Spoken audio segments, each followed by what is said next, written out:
नमस्कार दोस्तों, आप सभी का मेरे चैनल पे स्वागत है। आज हम लोग पढ़ने वाले हैं वापसी कहानी। Assistant professor MP assistant professor के सिलेबस में लगी हुई कहानी है। ये गदाधर बाबू इसमें मेन पात्र हैं। आपने पहले पूर्व में 12वीं 12th क्लास में आपने इस कहानी को पढ़ा रहा होगा, सभी ने रीड किया होगा। चलिए फिर से उसी को रिवीजन करते हैं, रिवाइज करते हैं, देखते हैं कौन किसकी मेमोरी कितनी काम कर रही है। आप लोग कमेंट करके ज़रूर बताइएगा और प्लीज़ मेरे चैनल को लाइक शेयर एंड सब्सक्राइब भी करिएगा। अगर क्लास हेल्पफुल लगे तब करिएगा, अगर नहीं लगती तो फिर कोई ज़रूरत ही नहीं है। चलिए बिना टाइम व्यर्थ किए ही क्लास को स्टार्ट करते हैं। एमपी असिस्टेंट प्रोफेसर आप सब बनने वाले हैं, तो आप सब तो वैसे भी विद्वान हैं। कहीं पे त्रुटि अगर हो जाए तो उसके लिए प्लीज़ कमेंट करिएगा, बताइएगा कहाँ क्या कमी थी। चलिए देखते हैं। गजाधर बाबू ने कमरे में जमा सामान एक नज़र दौड़ाई। 2 बॉक्स, डोलची, बाल्टी। यह डिब्बा कैसा है गणेशी?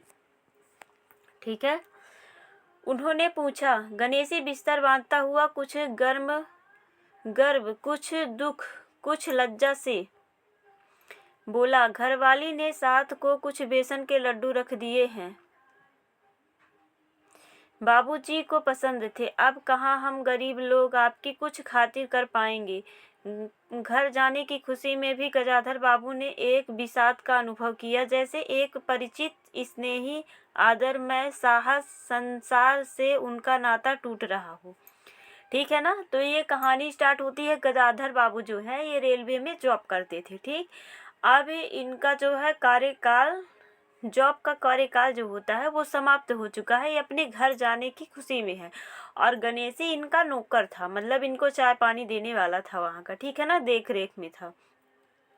तो गणेशी इनका सामान बांध रहा है और ये जाने की खुशी में, एक तरफ तो जाने की खुशी है, दूसरी तरफ गणेशी से बिछड़ने का थोड़ा सा दुख भी है। ठीक है, कभी कभी हम लोगों की भी खबर लेते रहिएगा, ये गणेशी कहता है। कभी कभी हम लोगों की भी खबर लेते रहिएगा। गणेशी बिस्तर में रस्सी बांधता हुआ बोला। कभी कुछ ज़रूरत हो तो लिखना गणेशी, इस अगहन तक बिटिया की शादी करवा दो।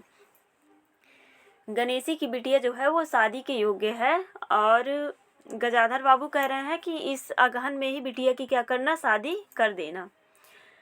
गणेशी ने अगोछे के कोर से आंखें पोंछी, मतलब उसके आंसू बह रहे हैं। अब आप लोग सहारा ना देंगे तो कौन देगा?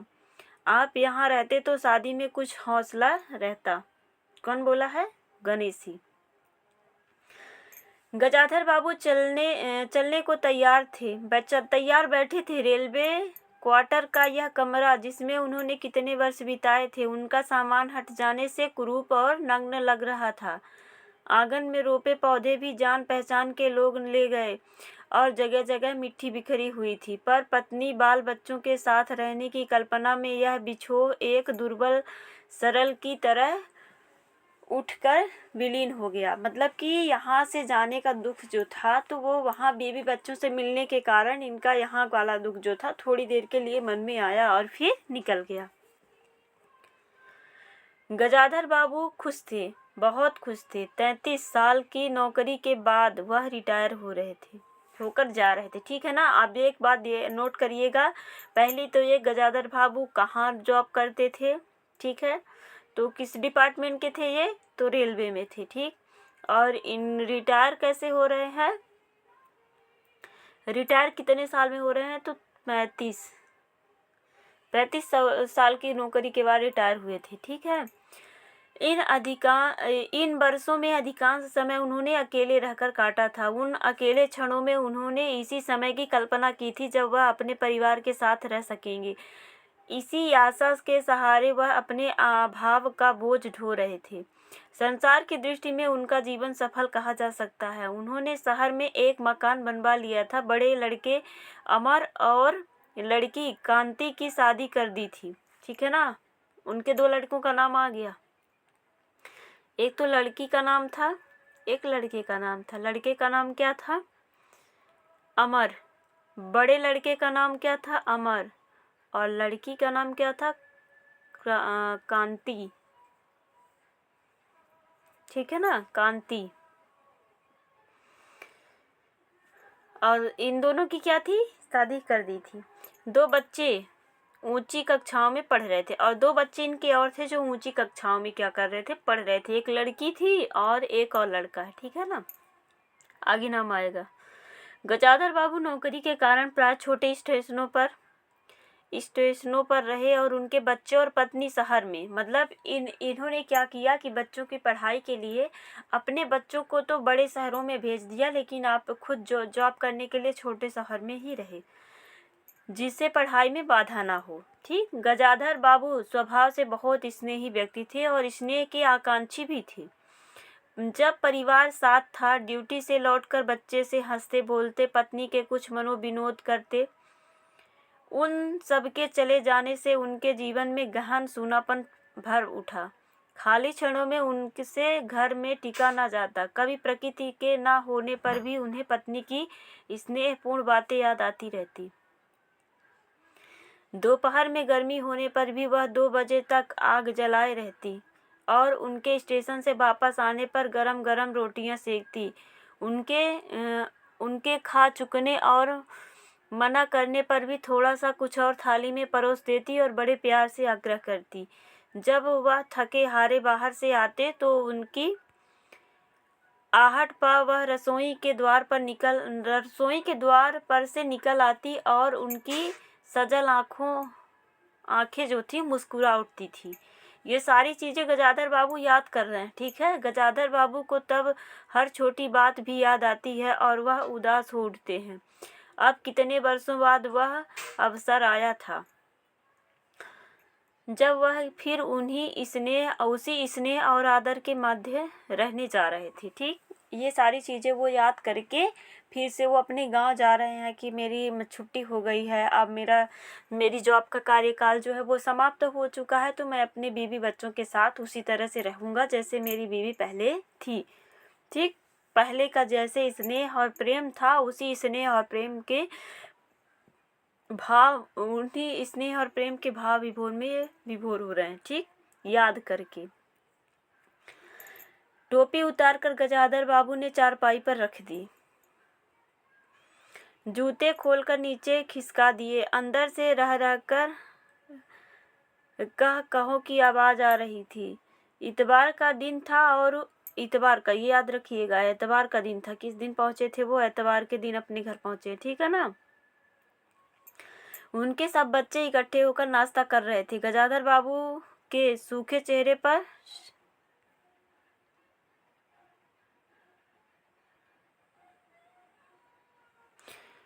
नाश्ता कर रहे थे। गजाधर बाबू के सूखे चेहरे पर स्निग्ध मुस्कान सी आ गई थी। उसी तरह मुस्कुराते हुए वह बिना खांसे अंदर चले गए। उन्होंने देखा कि नरेंद्र कमर पर हाथ रखे शायद गत रात्रि की फिल्म में देखे गए किसी नृत्य की नकल कर रहा था, और बसंती हंस हंस करके दुहरी हो रही थी, मतलब हंस हंस के झूम रही थी। अमर की बहू को अपने तन बदन आंचल व घूंघट का कोई होश न था और वह उन्मुक्त रूप से हंस रही थी। गजाधर बाबू को देखते ही नरेंद्र धप से बैठ गया और चाय का प्याला उठाकर मुंह से लगा लिया। बहू को होश आया और उसने झट से माथा ढक लिया।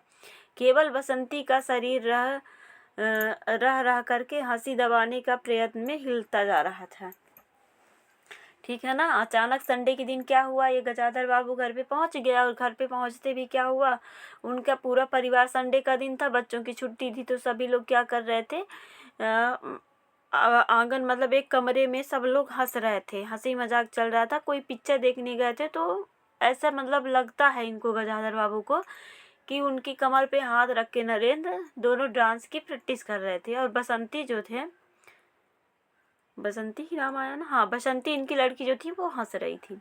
ठीक, अब आगे देखिए क्या होता है। गजाधर बाबू ने मुस्कुराते हुए उन लोगों को देखा, फिर कहा, क्यों नरेंद्र, क्या नकल हो रही है? कुछ नहीं बाबूजी, नरेंद्र ने सिर पिटाकर कहा। गजाधर बाबू ने चाहा था कि वह भी इस मनोविनोद में भाग लेते, पर उनके आते ही जैसे सब कुछ कुंठित हो चुप हो गए। उससे उनके मन में थोड़ी सी खिन्नता उपज आई। बैठते हुए बोले, बसंती चाय मुझे भी देना। तुम्हारी अम्मा की पूजा अभी चल रही है क्या?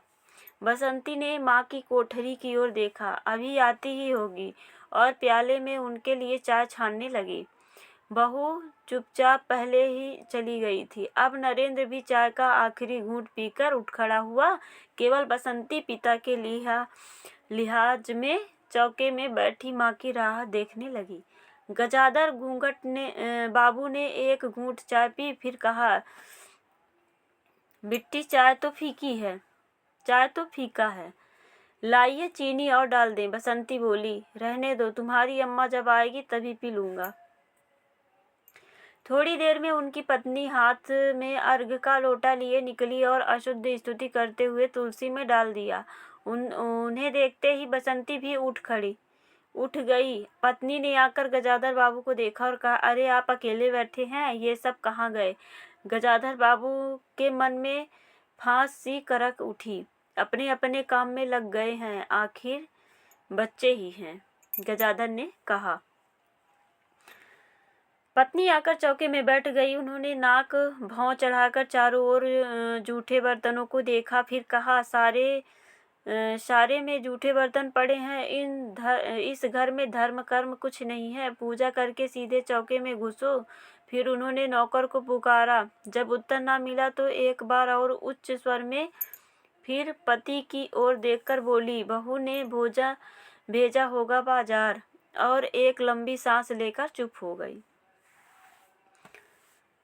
गजाधर बाबू बैठकर चाय और नाश्ते का इंतजार करते रहे। उन्हें अचानक ही गणेशी की याद आ गई। रोज सुबह पैसेंजर आने से पहले वह गरम गरम पूरियां और जलेबियां बनाता था। गजाधर बाबू जब तक उठकर तैयार होते उनके लिए जलेबियां और चाय लाकर रख देता था। चाय भी कितनी बढ़िया, कांच के गिलास में ऊपर तक भरी लबालब, पूरे 2.5 चम्मच चीनी और काढ़ी मलाई। पैसेंजर भले ही रानीपुर लेट पहुँचे, गणेशी ने चाय पहुँचाने में कभी देर नहीं की। क्या मजाल कि कभी उससे कुछ कहना पड़े। अब ये याद कर रहे हैं कि यहाँ हम चाय नाश्ते का वेट कर रहे हैं और वहाँ गणेशी एक नौकर होकर के वो 1 मिनट भी, मैंने उसे इतने वर्षों तक कभी कुछ नहीं कहा। मतलब वो हमेशा टाइम पर सारी चीज़ें उपलब्ध करा देता था। पत्नी का शिकायत भरा स्वर सुन उनके विचारों में व्याघात पहुंचा। वह कह रही थी, सारा दिन इसी खिच में निकल जाता है। इस गृहस्थी का धंधा पीटते पीटते उम्र बीत गई, कोई जरा हाथ भी नहीं बटाता। बहू क्या किया करती है? गजाधर ने पूछा।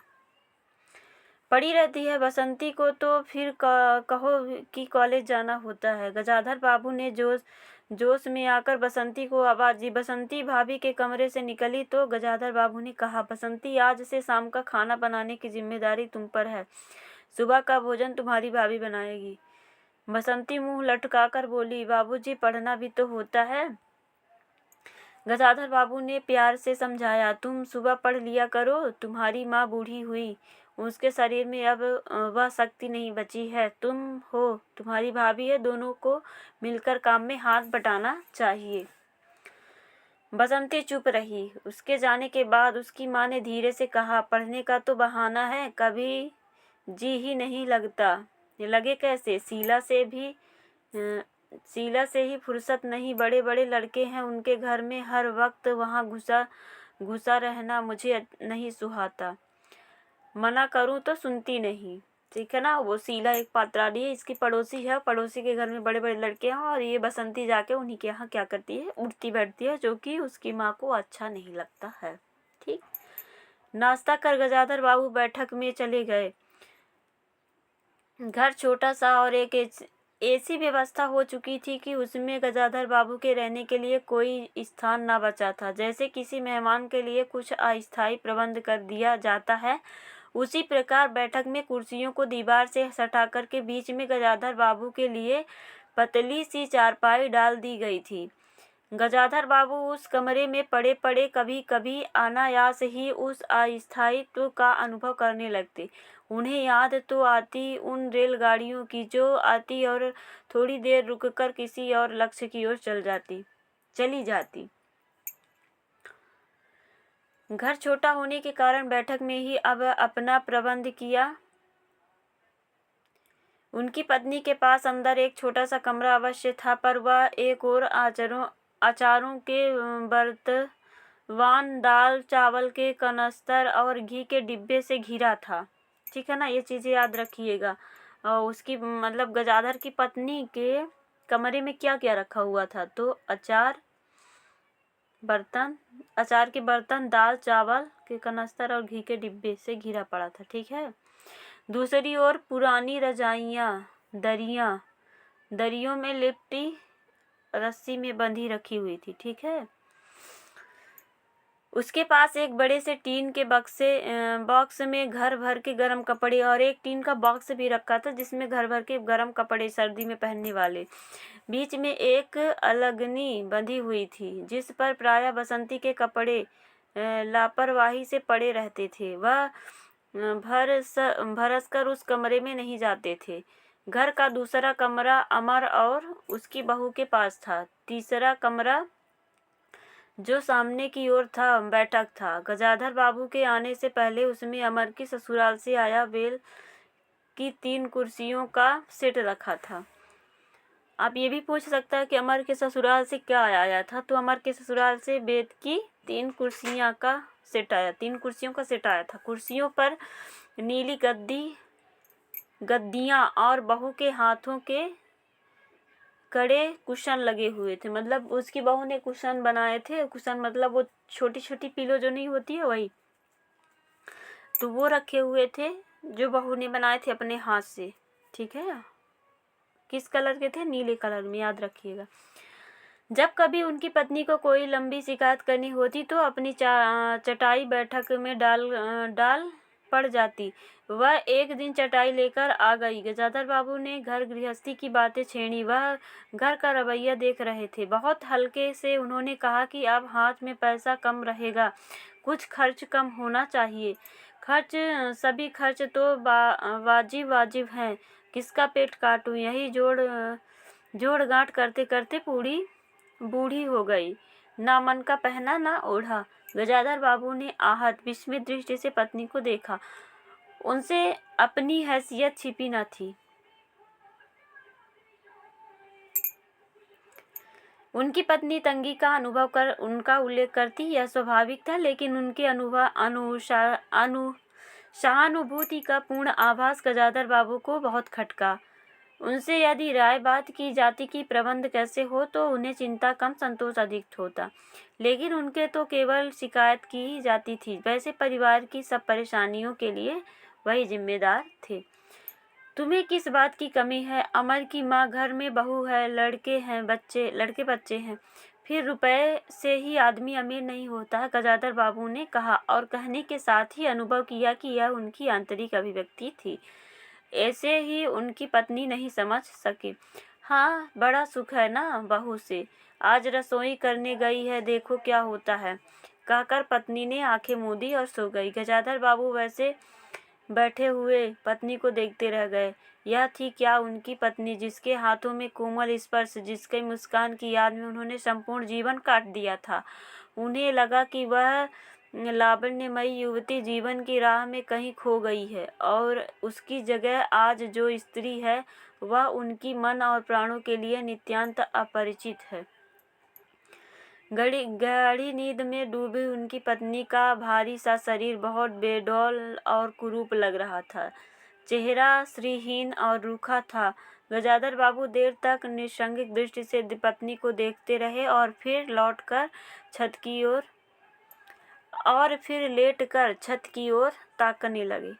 अंदर कुछ गिरा और पत्नी हड़बड़ा कर उठी बैठी। लो, बिल्ली ने कुछ गिरा दिया शायद, और वह अंदर भागी। थोड़ी देर में लौटकर आई तो उनका मुंह फूला हुआ था। देखो बहू को, चौका खुला छोड़ गई, बिल्ली ने दाल की पतीली गिरा दी, सभी तो खाने को हैं, अब क्या खिलाऊंगी। वह सांस लेने को रुकी और बोली, एक तरकारी और 4 पराठे बनाने में सारा डिब्बा घी उड़ेल कर रख दिया।